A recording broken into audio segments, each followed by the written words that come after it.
Hey, I want to thank you for joining me today. You know, I am so much enjoying not just being in Jerusalem, and this is probably the 40th time over many, many years that I've actually been here with a tour group. And sometimes we would do 2 trips a year, and sometimes I would go with groups.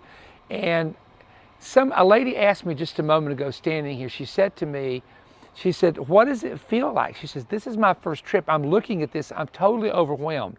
And she says, "Does it ever get old?" And I said to her, "It really does not get old to me.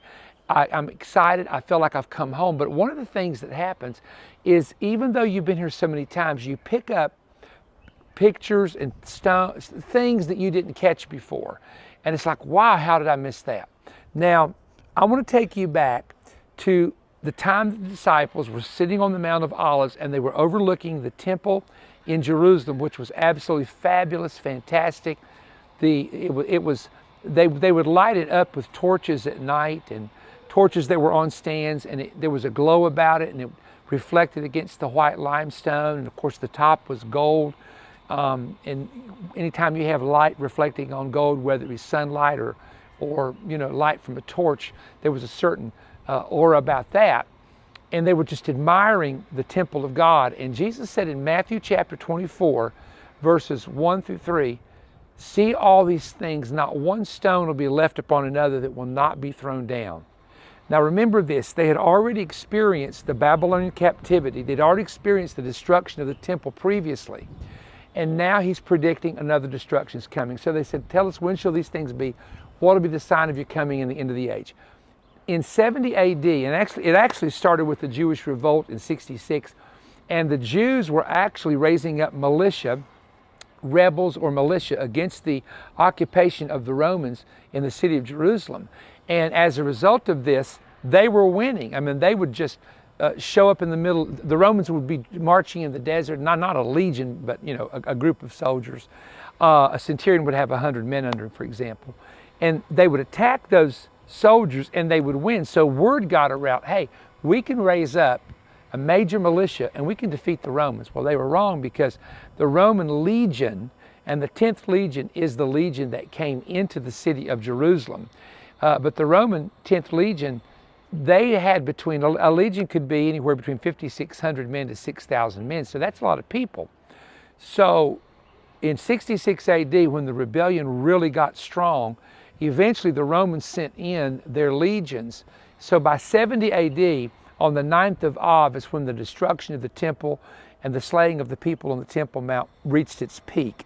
Now, not one stone will be left upon another that shall not be thrown down. Every time I stand here, I did not live in 70 AD. I did not live in the time of the Lord, but I see a prophecy. And I'm reminded that when Jesus gives you a word, whether it's a personal word that you hear in the spirit, or a dream or a vision, it's from him, and you see something in the Bible that says this is going to happen, you can guarantee it. Let's look at this. If you will look, all of what I'm showing you here, everything that you see, including the top of the stones and the top of these buildings, was all under dirt and debris for centuries. And we talked about the rejoicing stone. Of course, that rejoicing stone that has the Hebrew writing on it that was discovered around 1967 is on the wall here. But remember, all of this was under debris. So this that you're looking at was under dirt and debris for literally hundreds and hundreds and hundreds of years. As they excavated this area, they found the corridor, which is a thoroughfare that ran from the what we call Mount Zion, and it ran from that area all the way up through this area along the western side. This is called the Valley of the Cheesemakers. So this was actually a marketplace. So these stones were not here when the disciples were here. They were on the top part of the wall. Now, the top part of the wall today are smaller stones that were built by the Turks. But you can see these stones protruding out on Robinson's Arch that go back to the Roman time. So Herod the Great, they called him Herod the Great, was a builder of much of what you're seeing here. And these are the Herods that are alluded to in the 4 Gospels.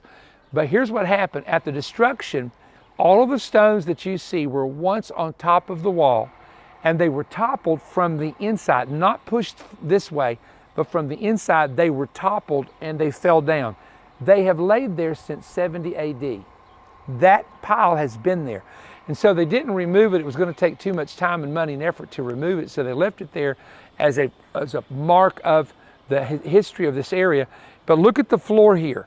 This is evidence. This is probably when Robinson's arch was arched all the way in this direction and connected here to these buildings. So there was this great arch here. But look at this, because when the stones of the arch began to fall, this shows where they fell, and they hit these large, this is not concrete, these are ashlars or rocks, squared out rocks from a rock quarry, and they hit it and collapsed it into the ground. So when you see this, I stand here and I say to myself, the words of Jesus are directly in front of me. Thousands of years later, actually, we say from 70 AD to the present, whatever age it is right now we are watching this, or year it is.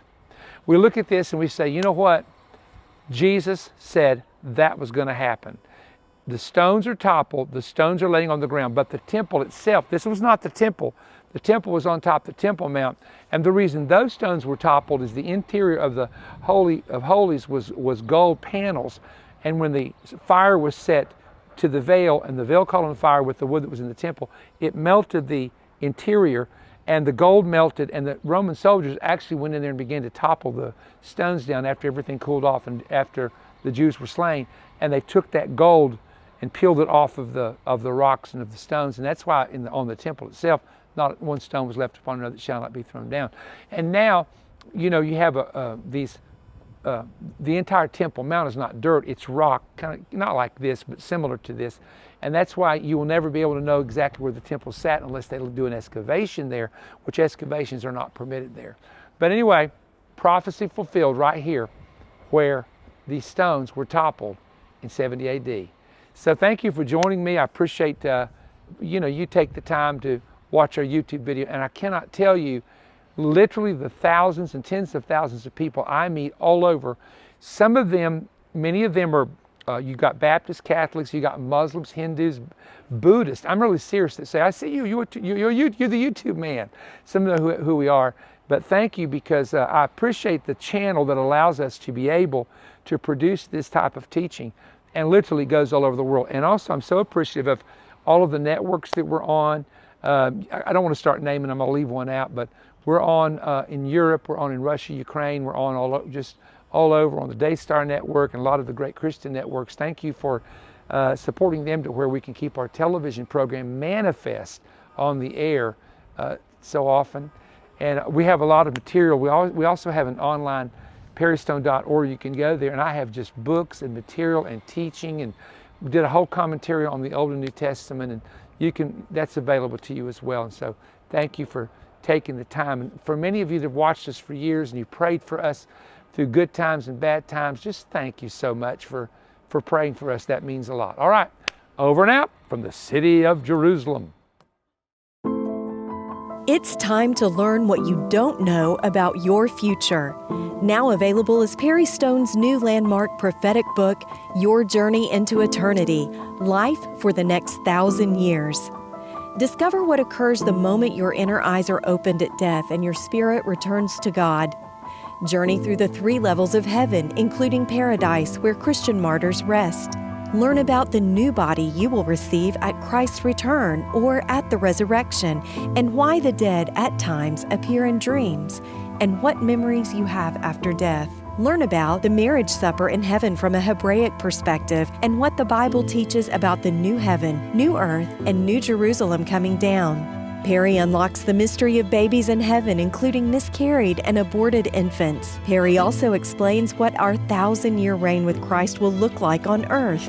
Read Perry's parabolic revelation about what if God said yes to the dead? Will your family circle be unbroken in eternity? Perry presents often untaught insights using his 46 years of in-depth biblical research from the Old and New Testaments.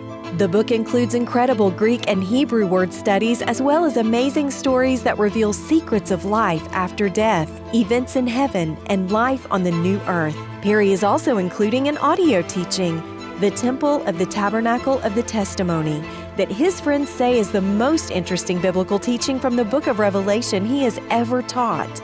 In this teaching, Perry shares secrets in heaven's temple, the most important building in heaven, where all human records and tribulation judgment files are kept. It is here where you will stand at the judgment seat before Christ's throne and give a face-to-face account of what the angels have written about you, from birth to death, including all your idle words and how you treated others. This is a teaching that will alert you to what you say and cause you to guard your words and actions. The Landmark New Book and 2-hour audio teaching is available for your gift of just $35 or more to help keep Manifest on the air around the world. To order this offer, visit perrystone.org or call toll-free 1-888-21-BREAD. That's 1-888-212-7323. You can also order by sending $35 to Perry Stone Ministries, P.O. Box 3595, Cleveland, Tennessee 37320, and request offer ET143 when ordering. We look forward to hearing from you soon. If you enjoyed this YouTube content, there's an important website you should know about: perrystone.org. Perrystone.org is an essential resource for the latest books, audiovisual presentations, and digital products from Perry Stone Ministries, resources that cover the same kinds of topics discussed in the program you just watched. Stop in and see all that's available at perrystone.org.